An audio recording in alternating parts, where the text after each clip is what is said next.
point we want to make to you. You can't turn that river off. You cannot hold yourself against the current of what life has caused you to become. And when you try, you don't feel good. And when you let go, you feel ever so much better. So, let's go. Some things you want to talk about? Good, good, good, good, good, good, good, good. So much you want to talk about. You must understand that this gathering happened before you dragged your physical bodies here. That your life has caused you to send forth your rockets. The source within you has met those rockets. And the answers to everything that you want are all queued up for you. So this will be a magnificent unfolding. We want you to know that it doesn't matter where you are. You can put your boat in the stream any place. It doesn't matter. You might be putting your boat in the stream at sickness. You might be putting your boat in the stream at not enough money. You might be putting your boat in the stream at brink of a financial disaster or brink of a marital disruption.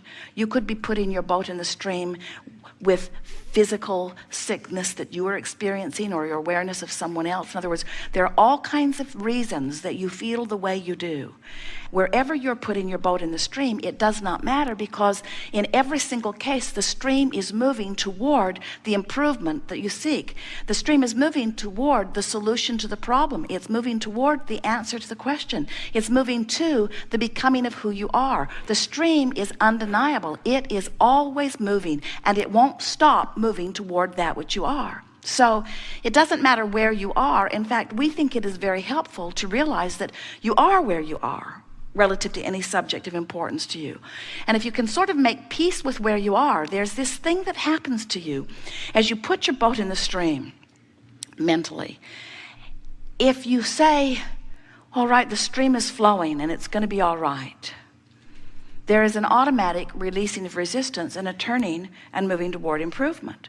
But if you put your boat in the stream with the attitude, I'm not where I should be, you automatically turn upstream. If you put your boat in the stream and say, I should have known better, upstream you go. I should do better, upstream you go. Even if you put your boat in the stream and you say, I'm going to try really hard, upstream you go. Feel the difference between I have a sickness and I'm going to find a way to heal myself, upstream, upstream, upstream, and I am where I am. My physical body isn't where I want it to be, but it's going to get better.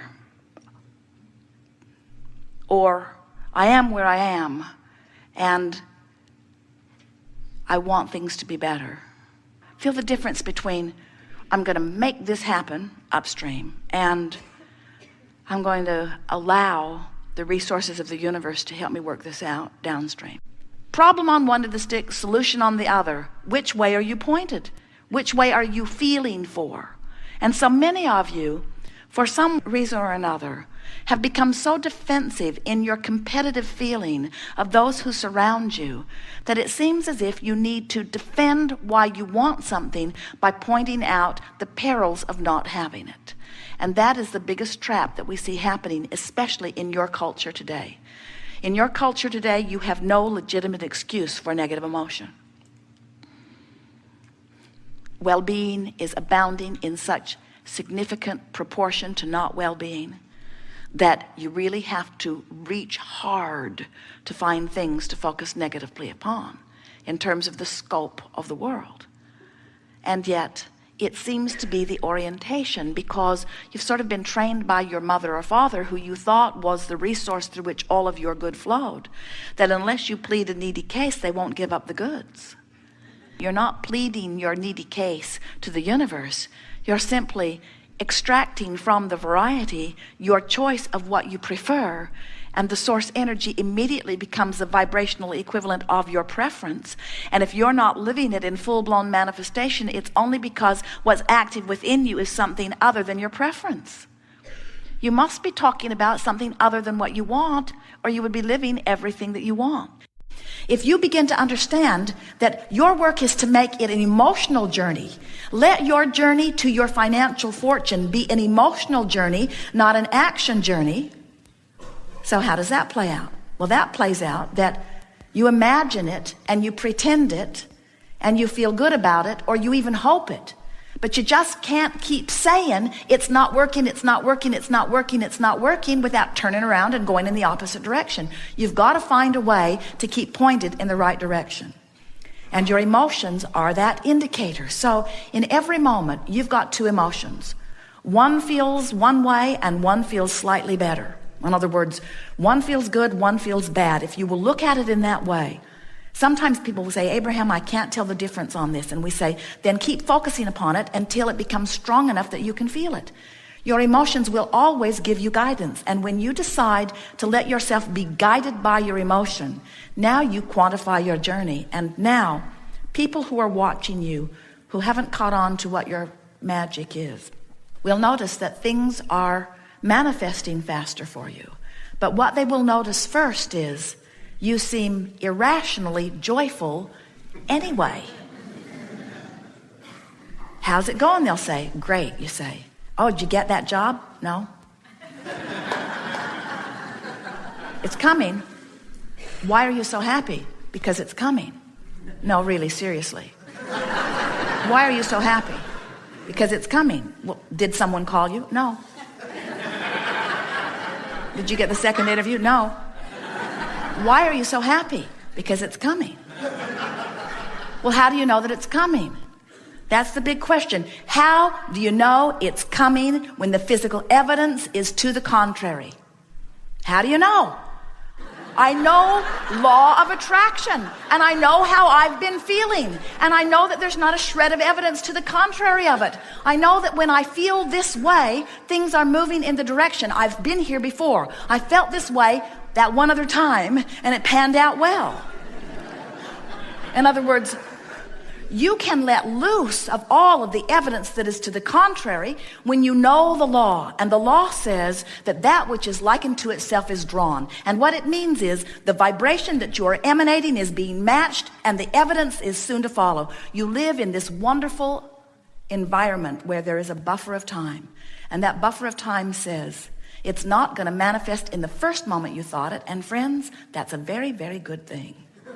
Because until you get really good at directing thought, you don't want every thought that you think to manifest. But from a non-physical standpoint, in the stability of source, from the perspective where worlds are created, when you, leading edge genius, worthy person, out here on the leading edge of your experience, live something which causes you to delicately, infinitely, specifically identify something that you would prefer for you, source says you ought to know, consider it done, and becomes a perfect vibrational match to it, and in that moment calls you to it. And when you hear the call, even if it's rage, you're moving in the right direction. Nothing is more important than the way you feel. And if we were standing in your physical shoes, our mantra would be, nothing is more important than that I feel good. But then we would modify that by saying, nothing is more important than that I feel good. And today, from where I stand, I'm going to do the best job I can of finding the best feeling thought that I can find from where I am. Not the best thought I've ever thought. Not the best feeling thought I've ever found. Not the best thought anybody has ever thought. Only the best feeling thought I can find from where I am. And as you care about that and you find an improved thought, you'll find another and another and another. And as you do it on one subject, you'll be able to do it on another and another and another and another. And the more you do it, subject after subject, the more you clean up your vibration until you become so expectant of good things to come to you. You know people like that, don't you? They offer a thought with calm and ease. They don't struggle about it. They don't work nearly hard enough in your estimation. And things just go their way. How can that be? Because there's no contradiction in their vibration. So then you say, okay, suppose I play your silly game and I clean up my vibration. What do I do about all of those other people that are up close to me in my life who aren't having any of it? And we say, then the world is treating them the way they vibrate, and the world is treating you the way you vibrate. And you say, yes, but this person's in my world.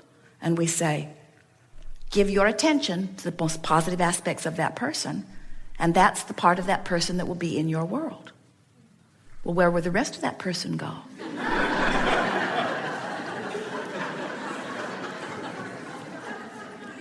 The rest of that person will rendezvous with ornery toads at work, people who flip each other off in traffic. You get to the point where you begin to recognize that everything that comes to you is coming in response to something that you're doing. Do you know that there are diseases that are vibrational matches to fear, and there are diseases that are vibrational matches to frustration? And we got to tell you, you want this one, not this one. Do you know that there are traffic accidents that are vibrational matches to despair and total disempowerment? And there are traffic accidents that are matches to frustration. And there are traffic accidents that are matching anger. And there are the absence of traffic accidents that match appreciation. In other words, everything that comes to you matches where your average vibration is on those subjects. See how it works? Everything that comes to you is evidence of your vibration. So, the first thing we want to say to you is, if you begin to pay attention to the way you feel, you will have pre-manifestational awareness. And we want you to understand that you get to choose how close up you get to everything.